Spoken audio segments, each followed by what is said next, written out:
આકાશવાણીનું આ ભુજ કેન્દ્ર છે. પ્રસ્તુત છે પ્રાસંગિક વિષય વિશ્વ અવાજ દિવસ. સંપાદન અશરફ નથવાણી, પઠન કૃપાલી મૈચા.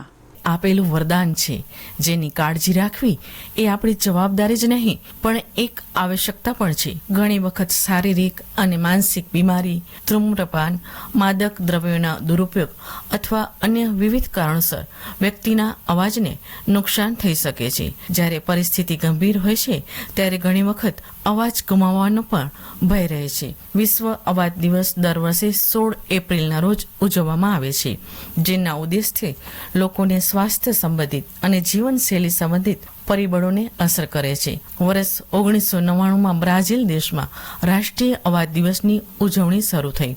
તે જ વર્ષે આર્જેન્ટિના, પોર્ટુગલ જેવા દેશોમાં રાષ્ટ્રીય સ્તરે પણ આ કાર્યક્રમનું આયોજન કરવામાં આવ્યું હતું. આ મુદ્દાની ગંભીરતાને સમજીને ડોક્ટર નેડિયો સ્ટીફનની અધ્યક્ષતામાં Brazilian society of laryngology and voice સૌપ્રથમ તબીબી ક્ષેત્ર સાથે સંકળાયેલા લોકો દ્વારા અવાજને અસર કરતા શરૂ કરવામાં આવી હતી, જે પછી વર્ષ 2002માં અમેરિકન એકેડેમી ઓફ માથા અને ગળાના સર્જનો દર વર્ષે 16 એપ્રિલને વિશ્વ અવાજ દિવસ તરીકે ઉજવવાનું નક્કી કર્યું. વિશ્વ અવાજ દિવસ ખાસ કરીને ચિકિત્સકો અને આરોગ્ય કાર્યકરો અને સમગ્ર વિશ્વમાં અવાજની તંદુરસ્તી જાળવવા માટે કામ કરતા સામાજિક સંસ્થાઓ દ્વારા ઉજવવામાં આવે છે.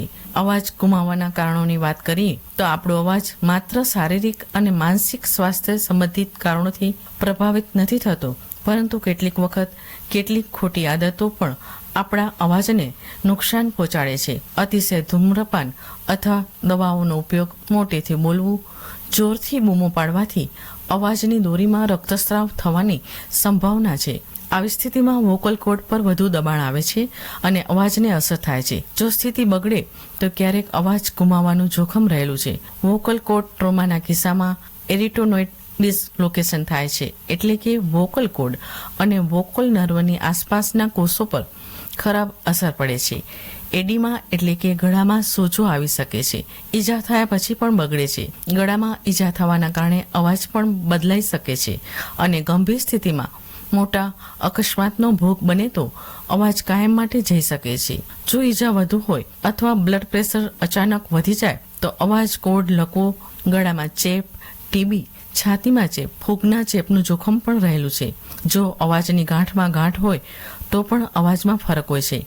ક્યારેક ગળાનું કેન્સર અથવા વોકલ કોર્ડની આસપાસ ગઠ્ઠો પણ અવાજને નુકસાન પહોંચાડે છે. અચાનક મોટો આંચકો અને તણાવ અથવા કોઈ પણ પ્રકારની માનસિક સમસ્યાને કારણે અવાજ ગુમાવવાનો ભય રહે છે. અવાજ સંબંધિત સમસ્યાઓથી બચવા માટે કેટલીક સામાન્ય આદતો અપનાવવી જરૂરી છે. શ્વાસની તકલીફ અથવા સાઇનસના કિસ્સામાં સૌપ્રથમ તબીબી સલાહ લેવી જોઈએ. ધૂમ્રપાન અને દવાઓના સેવનથી દૂર રહેવું જોઈએ. વાતાવરણમાં અચાનક થતા ફેરફારોને ટાળો. ઠંડા વાતાવરણમાંથી થોડા સમય ગરમ વાતાવરણમાં રહો. તમારો અવાજ સારો રાખવા માટે તમારા મોં દ્વારા શ્વાસ ન લો અને ક્યારેય મજબૂત પંખાની નીચે કે તેની સામે સીધા સૂઈ જશો નહીં. તમારો અવાજ સાચો હોય તે માટે એ મહત્વનું છે કે તમારો આહાર યોગ્ય હોય. અનિયમિત દિનચર્યા અને ખોટી ખાવા પીવાની આદતોને કારણે એસિડ કે એસિડિટીની સમસ્યા થઈ શકે છે. ગંભીર શરદી, ગંભીર એલર્જી, નાક ગળામાં ઇન્ફેક્શન વખતે અવાજને લગતી કોઈ પણ કસરત ન કરવી. 45 મિનિટથી વધુ સમય સુધી સતત ન બોલવાનો પ્રયાસ કરો. તણાવ ટાળો, કારણ કે શારીરિક અને માનસિક તણાવ બંને અવાજને અસર કરે છે. તેથી સંપૂર્ણ ઊંઘ લો અને આરામ કરો. મોટા અવાજે વાત કરવાનું ટાળો. બોલવામાં તકલીફ હોય કે અવાજમાં ફેરફાર થતો હોય તો ડોક્ટરની સલાહ લેવી જોઈએ. પ્રાસંગિકમાં આજનો વિષય હતો વિશ્વ અવાજ દિવસ. સંપાદન અશરફ નથવાણી, પઠન કૃપાલી મૈચા. પ્રસારણ આકાશવાણીના ભુજ કેન્દ્ર પરથી કરવામાં આવ્યું.